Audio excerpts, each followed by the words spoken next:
Hello everyone, welcome to my channel Mohit sir's lecture. बच्चों, आज मैं आपके लिए 11th क्लास से एक वीडियो लेके आया हूँ। देखिए स्टूडेंट्स, मैंने एक वीडियो अभी जस्ट अपलोड की है जिसमें मैंने आपको trigonometric functions eight allied angles, ये मैंने आपको वैल्यूज निकालना सिखाया था कि हम लोग 90 plus theta, 90 minus theta, 180 plus theta, 180 minus theta, 270 plus theta, ये सारी वैल्यूज में हमने आपको क्वाड्रेंट्स बना के मैंने आपको पूरा सब कुछ सिखाया था कि वैल्यूज क्या होती हैं, ट्रिग्नोमेट्रिक रेशियोज कैसे कैसे क्या चेंज होती हैं। अभी जस्ट मैंने आपको जो है पार्ट 3 जो अपलोड किया था, ठीक है, चैप्टर 5 से मैंने बच्चों आपको बोला था कि मैं उसके ऊपर क्वेश्चंस लेके आया हूं, तो आऊंगा तो जिसी के ऊपर मैं आज आपको क्वेश्चंस कराने आया हूं कि जब बड़ी बड़ी वैल्यूज आती हैं, जैसे उसमें मैंने 2-3 एग्जांपल भी दिए थे।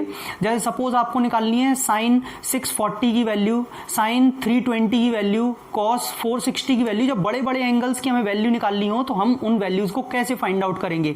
10th क्लास में सिर्फ हमने 90 तक सीखी थी, लेकिन अब यहाँ पे हम जो है कितने भी बड़े से बड़े एंगल को भी यहाँ पे हम फाइंड करना सीखेंगे। तो चलिए स्टूडेंट्स, स्टार्ट करते हैं आज की वीडियो। अगर वीडियो अच्छी लगे तो प्लीज लाइक जरूर कीजिएगा। लेकिन बच्चों, वैल्यू निकालने से पहले मैं आपको आज का कॉन्सेप्ट जरा क्लियर करा दूं। देखिए, जब मैंने 4th चैप्टर अपलोड किया था ट्रिग्नोमेट्री का, यानी कि हमने मेजरमेंट ऑफ एंगल्स चैप्टर जब किया था, उसमें मैंने आपको एक चीज बताई थी कि 180 degree is equals to pi radians होती हैं। ठीक है बच्चों, अगर आपने मेरी वो वीडियो नहीं देखी है तो पहले प्लेलिस्ट में आप मेरी वो वाली वीडियो देखिए, 4th चैप्टर का जो पार्ट 1 था, इंट्रोडक्शन जो दिया था। 180 डिग्री में मैंने आपको पूरा बताया था पाई रेडियंस होते हैं, सब कुछ प्रूफ करके दिखाया था। ठीक है, 180 डिग्री में पाई रेडियंस। अब हम इसको यहां क्यों पढ़ रहे हैं बच्चों? यहां पे आपको वैल्यू सिर्फ ये नहीं मिलेगी कि आप फाइंड कीजिए साइन 320 या 460 या 540, इसकी अकेली नहीं मिलेगी। आपको ऐसे भी मिल सकती हैं कि फाइंड कीजिए साइन 17 पाई बाय 4, इसकी वैल्यू फाइंड करिए 17 पाई बाय 4। अब क्या है, यहाँ पे पाई आ रहा है, तो आपको थीटा डिग्री जो है, एंगल डिग्री और पाई, इनके कन्वर्जन की सारी वैल्यूज पता होनी चाहिए कि कौन कितने कन्वर्ट होके क्या बोलते हैं। ठीक है, जैसे अभी मैं आपको अगर बोलूं कि बच्चों साइन पाई बाय 2 की वैल्यू बताइए, तो आप कहेंगे सर साइन पाई बाय 2 मतलब समझे नहीं, क्योंकि अभी आप 10th में कभी ऐसी चीजें पढ़ के नहीं आ रहे हैं। आपने वहां साइन 90 पढ़ा है लेकिन साइन पाई बाय 2 नहीं पढ़ा, अब पढ़ने के लिए मिलेगा। बच्चों, साइन पाई बाय 2 का मतलब ही साइन 90 होता है और उसकी वैल्यू 1 होती है। हमने पढ़ी है क्लास 10th में साइन 90 की वैल्यू 1, लेकिन यहाँ पे हम साइन पाई बाय 2 को भी 1 बोलेंगे क्योंकि पाई बाय 2 का एक्चुअल मतलब 90 डिग्री ही होता है। अब वो सारी चीजें मैं आपको बता रहा हूँ, सिखा रहा हूँ कैसे। तो चलिए वीडियो अब स्टार्ट होती है यहाँ से कन्वर्जन। पहले मैंने आपको आज का मोटिव बताया कि हम करने क्या वाले हैं, ये मैं आपको पहले बता चुका हूं। 180 डिग्री में पाई रेडियंस होते हैं बच्चों। अगर मैं दोनों साइड 2 से डिवाइड कर दूं तो 90 डिग्री में कितने रेडियंस हो जाएंगे, पाई बाय 2। मतलब आपको ये सारी चीजें मैं बता रहा हूं, धीमे धीमे आप डेली प्रैक्टिस में लाइए, याद कीजिए, करते करते अपने आप हो जाएंगी, टेंशन लेने की जरूरत नहीं है। ठीक है, 90 डिग्री में आपसे अगर कोई पूछे कितने रेडियंस, यानी कि पाई बाय 2। ठीक है, अगर इसी को बच्चों मैं 180 डिग्री को 4 से डिवाइड कर देता तो कितना हो जाता, पाई बाय 4 रेडियंस। दोनों साइड अगर मैं 4 से डिवाइड करता तो 180 अपॉन 4 का मतलब आपका पाई बाय 4, यानी कि डिवाइड करके ये आता 45 डिग्री। तो बच्चों इसका मतलब अब आगे से हम 45 डिग्री को क्या बोलेंगे, पाई बाय 4। पाई बाय 4 आते ही समझ जाना 45 डिग्री की बात हो रही है। ठीक है, 4 से डिवाइड करके देख लो। चलो अब मान लो जैसे 180 को हम 3 से डिवाइड करते तो यहाँ भी बच्चों ये पाई को 3 से डिवाइड हो जाता। 180 में तो पाई रेडियंस होते हैं ना, 180 डिग्री में तो दोनों को मैंने 3 से डिवाइड किया है, तो बच्चों यहाँ पे क्या आ जाता, 60 डिग्री, और ये पाई बाय 3 का पाई बाय 3 रहता है। यानी कि हमें आज से याद रखना है पाई बाय 3 का मतलब 60 डिग्री होता है, या 60 डिग्री का मतलब पाई बाय 3 होता है। बच्चों अगर मैं इसको 3 से ना करके 6 से डिवाइड करता, यानी कि 180 डिग्री को भी 6 से और इधर पाई को भी 6 से, तो बच्चों ये 30 डिग्री आ जाता और ये हो जाता पाई बाय 6। यानी कि आज से हमें ध्यान रखना है कि जो 30 डिग्री होता है उसे हम पाई बाय 6 कहते हैं। पता चल गया, 30 डिग्री को पाई बाय 6 कहते हैं, 45 डिग्री को पाई बाय 4 कहते हैं, 60 डिग्री को पाई बाय 3 कहते हैं और 90 डिग्री को पाई बाय 2 कहते हैं। ठीक है, अब आगे और सुनिए। आपको कल मैं जब बता रहा था तो मैंने आपको एक बात और बताई थी कि 3 पाई बाय 2, हो सकता है कुछ बच्चों को वहां पे वो बात समझ में ना आई हो।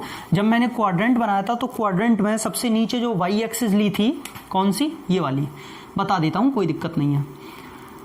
इसको कल मैं 3π/2 बोल रहा था जब बता रहा था ना नेगेटिव वाई एक्सेस, तो इसको मैं 3π/2 बोल रहा था। अब कुछ बच्चे सोच रहे होंगे सर ये कैसे लिखा आपने।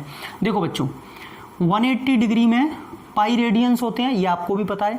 मैं अगर दोनों साइड 3/2 का मल्टीप्लाई कर दूं, मैं अगर दोनों साइड 3/2, और मुझे पक्का भी ध्यान नहीं है कि हो सकता है मैंने अगर कल यहाँ 270 डिग्री लिखा हो, हाँ ध्यान आ रहा है, सॉरी कल मैंने यहाँ 270 डिग्री लिखा था, 270 डिग्री, तो अब 270 डिग्री को 3π/2 भी कहते हैं, वो समझ लीजिए कैसे। देखिए मैंने दोनों, ये 180 डिग्री तो पाई के इक्वल होता है, मैंने दोनों जगह 3/2 का मल्टीप्लाई किया, तो बच्चों 2 से ये 90 इंटू 3 270 डिग्री, तो ये लीजिए ये आ गया 3π/2। यानी कि अब हम ध्यान रखेंगे कि हाँ भैया 270 डिग्री को हम 3π/2 कहते हैं। अच्छा यहाँ पे कितना बताया था बच्चों मैंने, जब कंप्लीट राउंड ले लेता है, एक कंप्लीट रिवॉल्यूशन ले लेता है पूरा, तो घूम करके कितना हो जाता है 360 डिग्री, ये पूरा 360 पे, यानी कि 360 को अगर पाई में देखें तो कितना हो जाएगा, दोनों में 2 का मल्टीप्लाई हो जाएगा और ये 2π बन जाएगा। सही है, यहाँ पे दोनों में 2 का मल्टीप्लाई हो गया, 360 डिग्री इज इक्वल टू 2π बन जाएगा।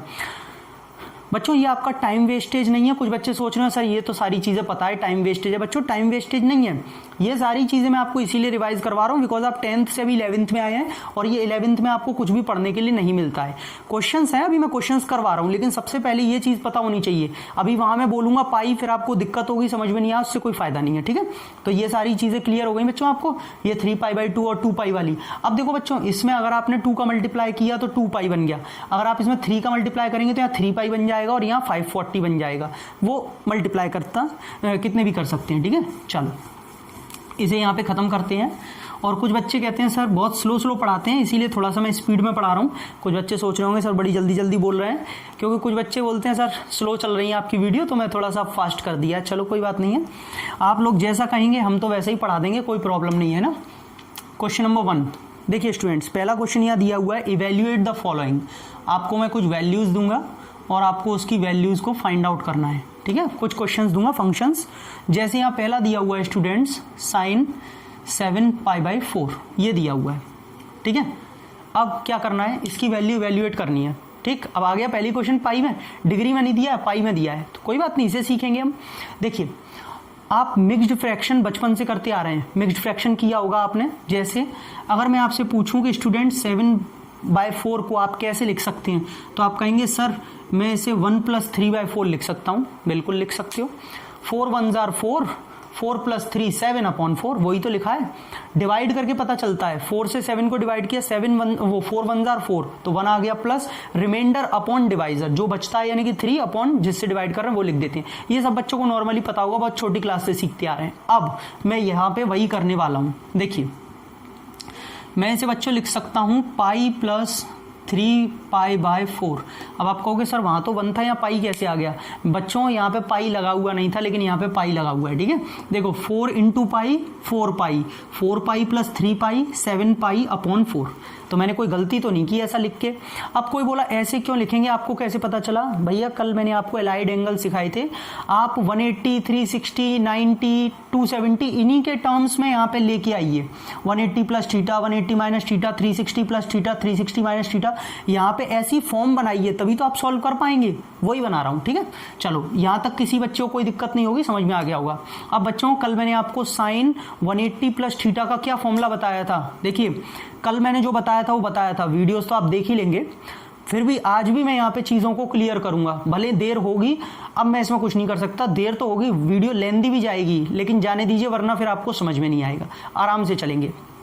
180 + थीटा कैसे कल सिखाया था, पहले क्वाड्रेंट डिसाइड करते हैं बच्चों। 180 + थीटा का मतलब थर्ड क्वाड्रेंट। थोड़ी सी दिक्कत हो सकती है कुछ बच्चों को, अगर बच्चे भूल भी जाते हैं तो मैं यहाँ पे क्वाड्रेंट बना देता हूँ। 1 मिनट, छोटा सा ही क्वाड्रेंट बना देता हूँ, ज़्यादा कोई दिक्कत नहीं है। एक्स एक्सिस x', y और y'। ठीक है, जिनको जेन्युइन तरीके से सीखना है वो रुकेंगे, मुझे पता है। ठीक है, देखिए पाई प्लस, अच्छा वो लिख दूं, यहाँ पे बच्चों 0 डिग्री होता है, यहाँ पे π/2 होता है, यहाँ पे पाई होता है और यहाँ पे 3π/2 होता है। देखो कल मैंने क्या लिखा था, 0 डिग्री, फिर यहाँ पे 90 डिग्री, लेकिन 90 की जगह आज क्या कर दिया, π/2, अभी तो सिखाया। फिर 180 डिग्री की जगह पाई, फिर कल यहाँ 270 की जगह लिखा था, यहाँ 3π/2, और यहाँ क्या लिखूंगा 2π। कब? जब एक कंप्लीट रिवॉल्यूशन ले लेगा तो 360 मतलब 2π बना लेगा, लिख दिया। अब ज़्यादा समझ में आएंगे क्वेश्चंस। ठीक है, देखो पाई प्लस थीटा, पहले क्वाड्रेंट डिसाइड करते हैं। पाई प्लस का मतलब कहाँ जाएगा, पाई में जब कुछ ऐड करेंगे तो नीचे आएगा और कुछ ऐड होके यानी कि थर्ड क्वाड्रेंट। बच्चों थर्ड में कल मैंने क्या बताया था, साइन कैसा होता है, नेगेटिव, यानी कि इसके आगे आ जाएगा माइनस। पाई में कल क्या बताया था, रेशियोज चेंज नहीं होते हैं, मतलब साइन का साइन आ जाएगा। और sine 180 plus theta, pi plus theta क्या था, साइन थीटा, तो थीटा की जगह कितना आ जाएगा, 3π/4। कल की वीडियो ढंग से देख लो, समझ लो, तभी ये वाली वीडियो समझ में आएगी, ठीक है। अब आप कहोगे सर इसकी वैल्यू कहाँ से निकल के आएगी, कैसे आएगी, देखो अब बच्चों मैं इसे दोबारा से लिख सकता हूँ 3π/4 को पाई माइनस π/4। देखिए बच्चों बुक्स में कैसे दिया हुआ है मुझे नहीं पता, बुक्स में आपको रटाने वाला काम किया हुआ है, यहाँ पे अरेंजमेंट करके दिया है, लेकिन वो आपको ध्यान रखना पड़ेगा, रटना पड़ेगा। लेकिन मैं जो सारी चीज़ें सिखा रहा हूँ वो रटना नहीं पड़ेगा, भले मेरे में एक स्टेप ज़्यादा हो सकता है, 2 स्टेप ज़्यादा हो सकते हैं, लेकिन मैं आपको रटाऊंगा नहीं, ना रटा रहा हूँ अभी, ठीक है। अब आप कहेंगे सर 3π/4 को ऐसे लिख सकते हैं, बिल्कुल लिख सकते हैं। और रही बात इनकी कि सर इन्हें हम कैसे लिख सकते हैं, ये तो बच्चों नॉर्मल चीज़ें हैं, छोटी क्लासेस से पढ़ रहे हो और आप देखते देखते भी सीख जाओगे कि किसको कैसे लिख सकते हैं। 4 इंटू पाई, 4π माइनस पाई, 3π/4, तो 3π/4 ही तो है। अगर मैंने इसको ऐसे लिख दिया तो क्या गलती की, लिख दिया, ठीक है।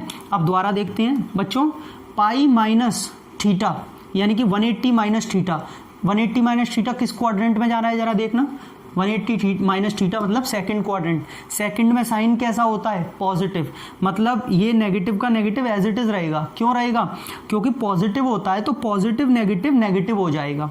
अच्छा पाई में चेंज होता है रेशियो, नहीं होता, तो साइन का साइन रहेगा और π/4 एज इट इज आ जाएगा। अभी पहला क्वेश्चन चल रहा है इसलिए थोड़ा टाइम लग रहा है, अभी फ्लो बन जाएगा तो टाइम नहीं लगेगा, फिर मैं आपको जल्दी जल्दी समझा दूंगा। तो बच्चों क्या आ गया, माइनस का 1/√2, क्यों, साइन π/4, साइन 45, π/4 को 45 बोलते हैं, अभी समझाया था। तो साइन 45 की वैल्यू क्या पड़ी थी, 1/√2, 10th में पड़ी थी, ठीक है।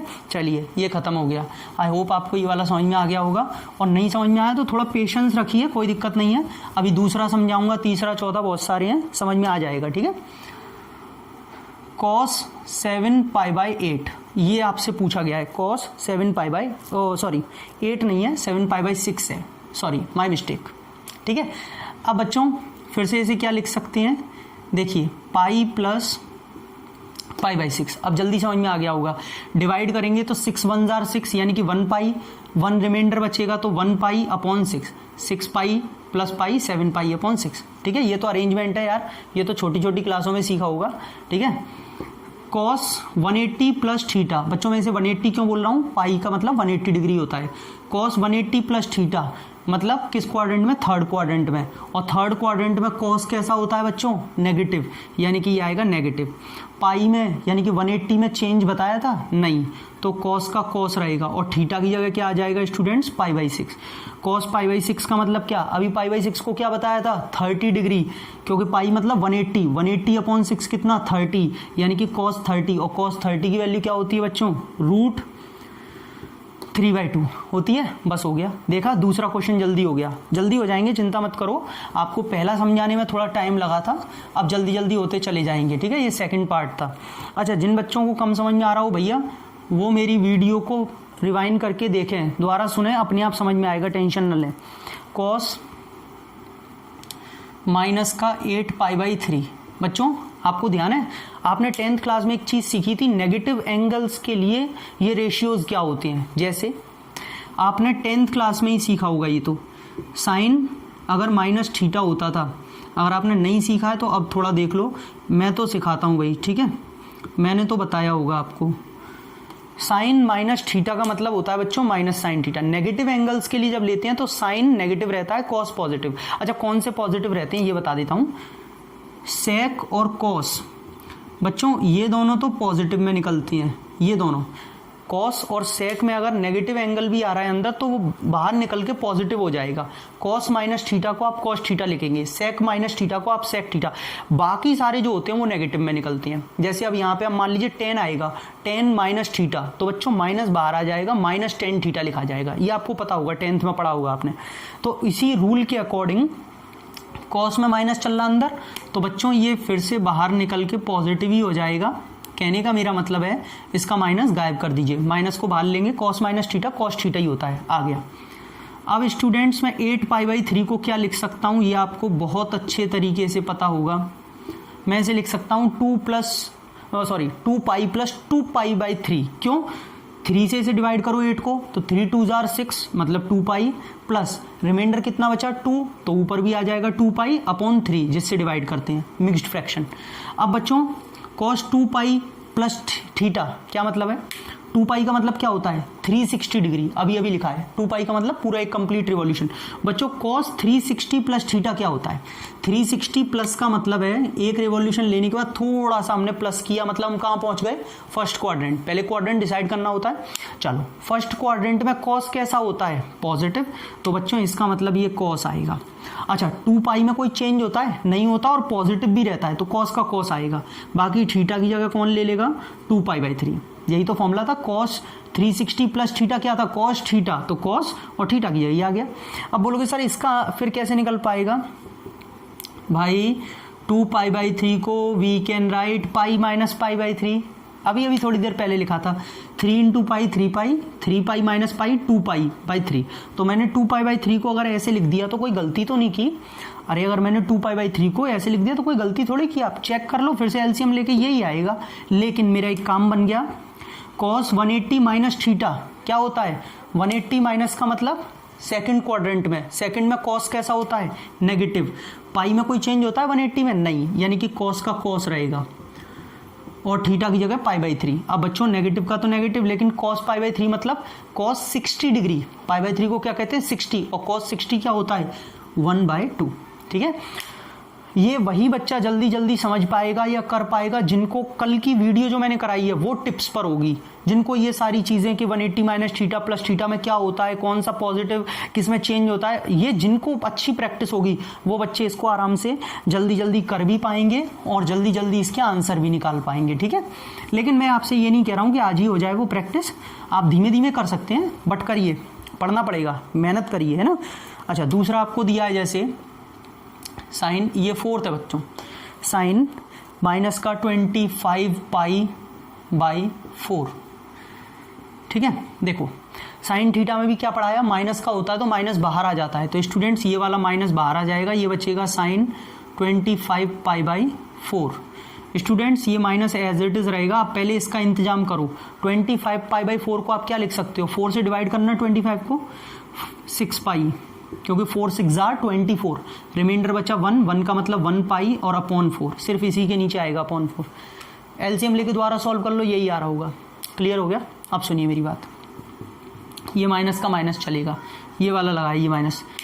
6π का क्या मतलब है?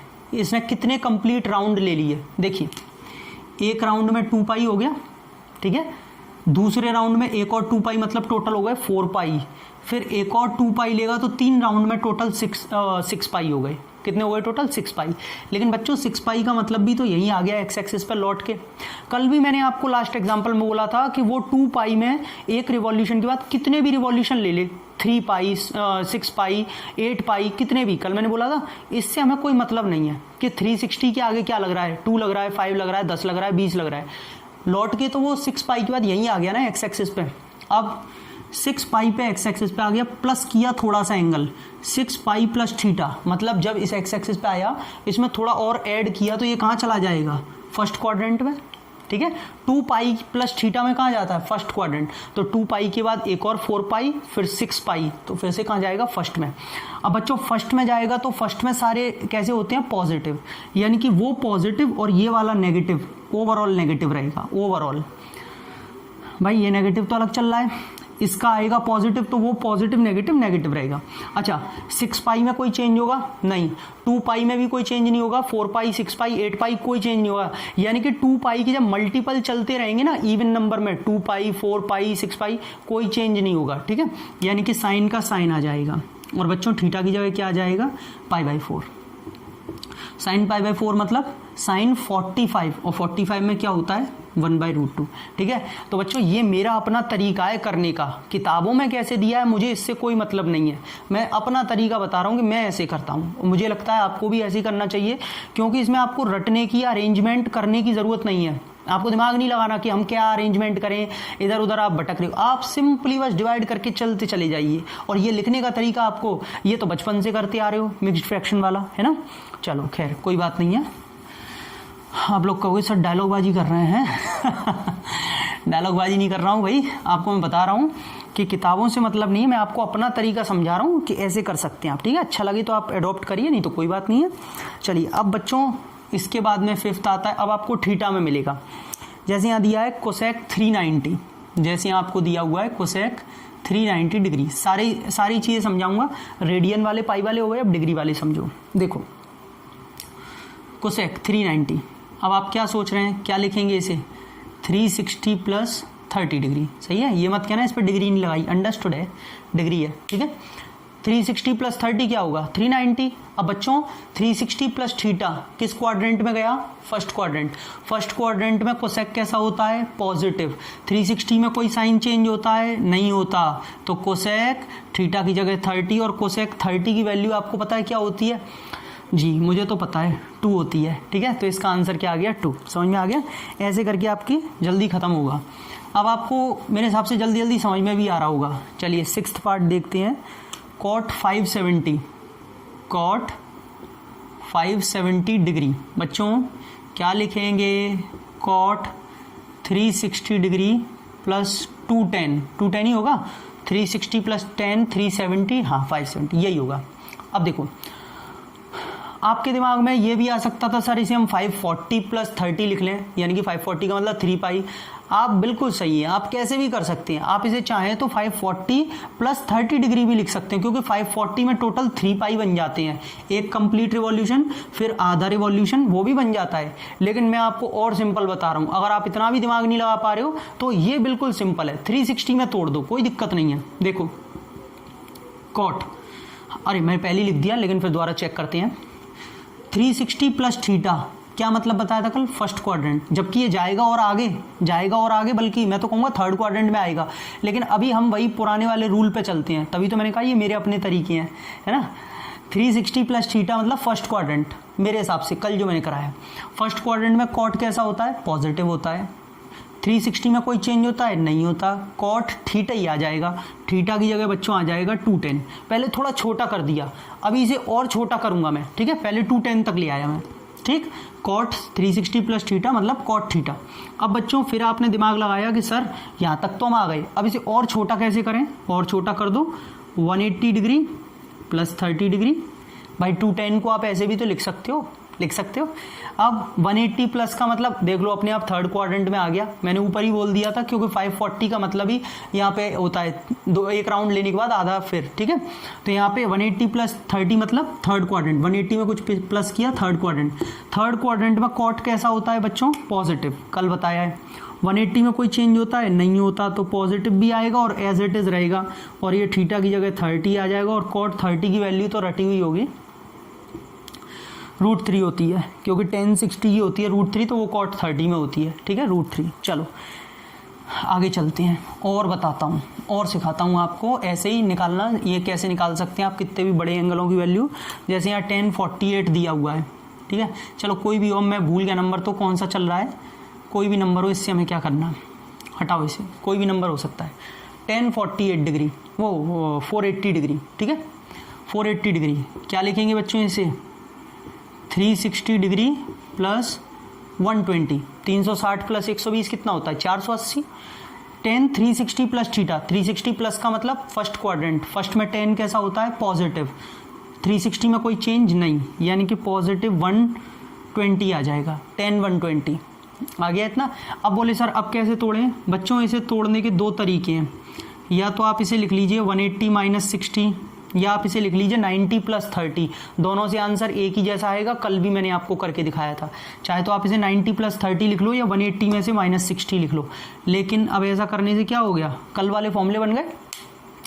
10 180 माइनस थीटा, 180 माइनस का मतलब है सेकंड क्वाड्रेंट, पीछे लौटो, सेकंड में 10 कैसा होता है, नेगेटिव, 180 में कोई चेंज होता है, नहीं होता, तो ये आ जाएगा माइनस का 1060। और बच्चों 1060 की वैल्यू क्या होती है, √3 होती है, आंसर आ गया माइनस का √3, ठीक है। दूसरा सीखते हैं, चलो ये तो बहुत ही सिंपल है, अच्छा है, लेकिन मज़ा आएगा आपको। cos 270 डिग्री ये आपको दिया हुआ है cos 270, ठीक है। कैसे लिखेंगे? अब आप कहोगे सर 270 का मतलब तो 3π/2। हाँ बेटा 3π/2, लेकिन आपको मैं बढ़िया वाला तरीका वही सिखाऊंगा। आपने सोचा सर हम इसे ऐसे लिख लें 180 + 90, मैंने कहा लिख लो, क्योंकि 270 को यही तो कहते हैं 180 + 90, सही है। cos 180 + थीटा किस क्वाड्रेंट में आ रहा है? थर्ड क्वाड्रेंट, 180 प्लस, ठीक है। अब आप कहोगे सर थर्ड में कहाँ आ रहा है? ये तो नेगेटिव वाई एक्सिस पे रहता है, मुझे मालूम है, लेकिन मैं अपने रूल्स के हिसाब से आपको बता रहा हूँ, जो मैंने कल बताए हैं, है ना, यही तो मैं आपको सिखा रहा हूँ। वही रूल के हिसाब से चलो, बिल्कुल कोई दिक्कत नहीं होगी, हर आंसर निकलेगा। cos 180 + थीटा, 2 मिनट के लिए सोच लो, ये थीटा है यहाँ पे, तो कौन सा quadrant? Third quadrant. Third quadrant में cos कैसा होता है बच्चों? नेगेटिव, माइनस आ गया। 180 में चेंज होता है? नहीं होता, तो cos आ गया, और 90 का 90 आ गया। भैया cos 90 की वैल्यू आपने 10th में क्या पढ़ी थी? 0 पढ़ी थी, तो आगे माइनस लग रहा है या प्लस लग रहा है, इससे क्या फर्क है भाई? माइनस का 0 प्लस का 0 क्या होता है? 0 0 होता है, 0 हो गया, देख लिया। तो यहाँ पे ये मतलब नहीं है कि थर्ड में था या इस पे वाई एक्सिस पे था, आंसर सही आएगा, चिंता मत करो, ठीक है। नेक्स्ट देखो, ये वाला भी समझ में आ गया होगा। चलो अगला बताता हूँ। भैया ज़्यादा से ज़्यादा मेरी वीडियोस को शेयर किया करो बच्चों, ताकि आपका भी फ़ायदा हो और दूसरे बच्चों का भी फ़ायदा हो जो आपके फ्रेंड सर्कल में हो।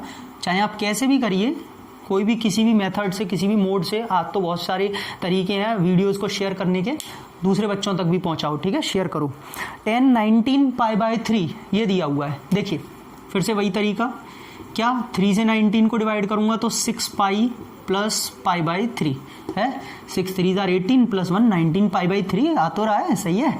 6π थोड़ी देर पहले ही बताया था, 6π मतलब कितने राउंड ले लिए? 3 राउंड। राउंड लेने के बाद एक्स एक्सिस पे आ गया, तो यानी कि उसमें थोड़ा प्लस करेंगे, प्लस किया ना π/3 फर्स्ट क्वाड्रेंट में। फर्स्ट क्वाड्रेंट में 10 कैसा होता है? पॉजिटिव। 6π में कोई चेंज होगा? नहीं, क्योंकि 2π का मल्टीपल है, तो आ जाएगा 10 π/3। 10 π/3 मतलब 10 30 या 60? 10 60। 180 को डिवाइड करो 3 से तो 10 60, और 10 60 की वैल्यू क्या होती है? √3 होती है, खत्म हो गया। चलो आगे बढ़ते हैं भैया। तो ऐसे सारे क्वेश्चंस को जो आपको निपटाना है। नेक्स्ट आता है cot -15 π/4, ठीक है। नेक्स्ट देखो, cos और sec इनमें तो नेगेटिव एंगल में पॉजिटिव होता है, लेकिन ये नहीं होता, ये तो बाहर निकल के नेगेटिव ही हो जाएगा, इसमें पॉजिटिव नहीं होता इसमें, ठीक है। पहले आप इसके माइनस को बाहर निकाल लीजिए, और आपने ऐसे लिख लिया, क्योंकि cot - थीटा होता है, -cot थीटा। माइनस जैसा है बेचारे को चलने दीजिए, cot को भी चलने दीजिए। लिखने का तरीका क्या रहेगा? 3π + 3π/4। आप कहोगे बड़ी जल्दी लिख लिया, अरे 4 से डिवाइड करो, 4 3 12, तो 3π तो ये आ गया, 12 गया 15 में से, तो रिमाइंडर कितना बचा? 3, यानी कि 3π और अपॉन में 4। सॉल्व करके देख लो, यही आएगा, है ना। अब सुनो, इसका बड़ा बढ़िया क्वेश्चन फंस गया एकदम, ये वाला बढ़िया फंस गया, क्योंकि बहुत देर से मैं सोच रहा था वो तरीका कैसे बताऊं, लेकिन ये आ गया, अब मजा आएगा इसमें, सही है। अभी तक पाई और 2π आ रहा था, 3π नहीं आ रहा था, इवन नंबर में आ रहा था हमेशा, अब सही रहेगा। पाई वाला तो कल बताया था। 3π इसका क्या मतलब है? अच्छा पहले सुनो, ये माइनस का माइनस लगा लो, पहले माइनस का कलेश जो है यहाँ पे खत्म करो, माइनस का काम खत्म करो, लगा लिया। अब सुनो, 3π है, 3π क्या मतलब है? एक राउंड ले लिया, 2π आ गए, फिर 1π और चलना पड़ेगा यहाँ तक, तो कितना खत्म हो गया बच्चों? 3π। क्यों? यहाँ से लेके यहाँ तक कितना होता है? पाई तो होता है, यहाँ से लेके यहाँ तक कितना होता है? पाई। तो एक राउंड में 2π और फिर एक और पाई, तो टोटल कितना हो गया? 3π। ये 3π। अब इस 3π में जब आप प्लस कर रहे हो कुछ, यानी कि यहाँ 3π में आने के बाद कुछ प्लस करोगे, तो ये किस क्वाड्रेंट में जा रहा है? थर्ड क्वाड्रेंट में। एक बार और समझा दूं, थोड़ा पहली बार अलग आया है। 3π है ना, एक राउंड लिया, यहाँ पे आ गए 2π, 2π में एक और पाई ऐड कर दिया तो 3π, यहाँ से यहाँ तक एक पाई तो होता है। अब उस 3π में जब कुछ ऐड करोगे तो कहाँ जाएगा? Third quadrant. समझ में आ गया? थर्ड क्वाड्रेंट में कॉट कैसा होता है ये बताइए। थर्ड क्वाड्रेंट में कॉट पॉजिटिव होता है, थर्ड में 10 और कॉट पॉजिटिव होते हैं, तो वो पॉजिटिव और ये नेगेटिव, ओवरऑल नेगेटिव ही रहेंगे, पॉजिटिव नेगेटिव नेगेटिव, साइन का टेंशन खत्म। अब बात चेंज की आती है, मैंने आपको बताया था पाई और 2π यानी कि 360 पे कोई चेंज नहीं होता। कहने का मतलब बच्चों, पाई के जो मल्टीपल्स होते हैं उनमें कोई चेंज नहीं होता। पाई हो, 2 पाई हो, 3 पाई हो, 4 पाई हो, इनमें कोई चेंजेस नहीं होंगे। कल मैंने बताया भी था ऐसे जो हॉरिजॉन्टल है इनमें कोई चेंज नहीं है, जो वर्टिकल है इनमें चेंज करते हैं। तो ये बच्चों 3 पाई जो आ रहा है ये हॉरिजॉन्टल आ रहा है कि नहीं, तो इसमें कोई चेंज नहीं होगा रेशियो का, ठीक है। तो यहाँ पे इससे ये भी पता चल गया कि ये कॉट का कॉट लिखा जाएगा, थीटा की जगह क्या आ रहा है 3 पाई बाई 4। इतनी बात आपको समझ में आ गई होगी। बोले सर ये तो अब ऐसा हो गया, अब इसको कैसे लिखें, बहुत देर से इसे ऐसे लिखता आ रहा हूँ मैं, minus cot pi minus pi by 4। अभी बहुत देर से लिखने का तरीका सिखा रहा हूँ। 3 पाई बाई 4 को कैसे लिख सकते हैं, पाई माइनस पाई बाई 4, क्योंकि 4 पाई माइनस पाई 3 पाई बाई 4 लिख सकते हैं। अब देखो ये जो बेचारा माइनस चल रहा है इसे माइनस को यहाँ लगा लो। अब फिर से ढूंढो इसका क्वाड्रेंट कौन सा है। परेशान मत हो ना कि सर पहले एक बार करवाया फिर दोबारा इसके क्वाड्रेंट्स को ढूंढो, भाई ये तो करना पड़ेगा क्योंकि मैं आपको रटवा नहीं रहा हूँ। Pi minus theta 180 minus theta किस क्वाड्रेंट में जा रहा है, सेकंड में। सेकंड में कॉट कैसा होता है, नेगेटिव। अब आई ना बात, नेगेटिव होता है, लेकिन एक नेगेटिव पहले से चल रहा है तो बच्चों ये नेगेटिव नेगेटिव हो जाएगा पॉजिटिव, साइन का टेंशन खत्म। अब सेकंड क्वाड्रेंट में है वो तो टेंशन खत्म, पाई है, पाई में क्या होता है, रेशियो चेंज होते हैं नहीं होते, तो कॉट का कॉट आ जाएगा, pi by 4 as it is आ जाएगा। और भैया कॉट पाई बाई 4 मतलब 1, क्यों, पाई बाई 4 का मतलब क्या होता है 45, और कॉट 45 10th क्लास में पढ़ा है 1 होता है। आ गई बात समझ में 1। बच्चों ये जो ट्रिक जो मैंने आपको बताया, ये जो कॉन्सेप्ट मैंने आपको बताया, इससे आप किसी की भी एंगल की वैल्यू निकाल के देख लेना, आपकी एकदम बढ़िया तरीके से वैल्यू आएगी, कोई दिक्कत नहीं होगी। तो आप किसी भी किताब में कैसे निकाला है कैसे नहीं, चाहे RD शर्मा हो NCERT हो, किसी के चक्कर में मत पड़िएगा। मैंने जो तरीका यहाँ पे आपको बताया इसको आप फॉलो कीजिए, आपको कोई भी कैसा भी एंगल हो, कितना भी बड़ा कितना भी छोटा, आप सारी वैल्यूज निकाल पाएंगे, ठीक है। ये मेरा अपना खुद का सीखा हुआ तरीका है, इसीलिए मैं आपको सिखा रहा हूँ इसे, क्लियर, चाहे किताब में कुछ भी दिया हो। तो बच्चों ये एक बार में तुरंत नहीं आ जाते हैं, जैसे आपने आज सीखा और एकदम से आ गए, या आपने कल वाली टेबल देखी आ गए, ये प्रैक्टिस से आएंगे। प्रैक्टिस से आपको ध्यान में करेगा कि कौन सा quadrant positive negative ratio change या नहीं, तो आप प्रैक्टिस करते रहिए। जैसे आज मैंने बहुत सारे क्वेश्चन कराए, अब आपके पास जो भी किताब है अपनी उसमें से अलग अलग क्वेश्चन लीजिए और आप सॉल्व करिए उनको इसी तरीके से, इसी मेथड से जो मैंने करवाया। फिर आप देखिए आपके सारे क्वेश्चन निकलते चले आएंगे। कोई डाउट कोई परेशानी हो तो कमेंट में पूछ सकते हैं। तो बच्चों सबसे पहली चीज आपको आज जो करनी है, वीडियो अच्छी लगी हो तो वीडियो को लाइक करना है, शेयर करना है ज़्यादा से ज़्यादा, और मेरे चैनल को सब्सक्राइब कर लीजिए अगर कोई नया बच्चा देख रहा है इसे तो, क्योंकि जैसे ही मैं कोई वीडियो अपलोड करूंगा तुरंत आप पे नोटिफिकेशन जाएगा। कब, जब आप बेल आइकन को हिट और कर लेंगे। बेल आइकन से आप हिट करने का मतलब होता है आपके पास सारे नोटिफिकेशन जाएंगे, ठीक है। और बच्चों मैंने अपने डिस्क्रिप्शन में अपने पेजेस का लिंक दिया है, अगर कोई बच्चा मुझसे अनअकैडमी पर ज्वाइन होना चाहता है तो हो सकता है। मेरे इंस्टाग्राम को आप फॉलो कर सकते हैं, मुझे इंस्टाग्राम पर मेरा जो है फेसबुक पेजेस सबके लिंक दिए आप मेरे डिस्क्रिप्शन में देखिए। अगली वीडियो बहुत जल्द। Thank you so much.